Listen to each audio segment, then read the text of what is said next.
Hello, my name's Travis. I was a friend of James's and also his computer guy, his website guy, and I did a lot of his drawings for him as well.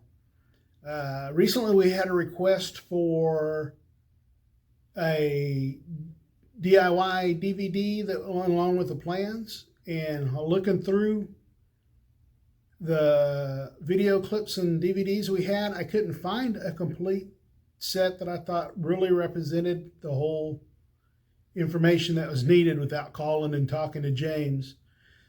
So I've decided to put this set of videos together. It's going to be a mixture of James's stuff, and I'm going to edit in some of my own. And you'll have to pardon me, I don't have a full workshop or the area to build the triangles.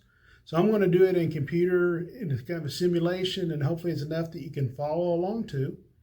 And I hope you enjoy these videos, and it'll help you out in making your own dome. Thank you.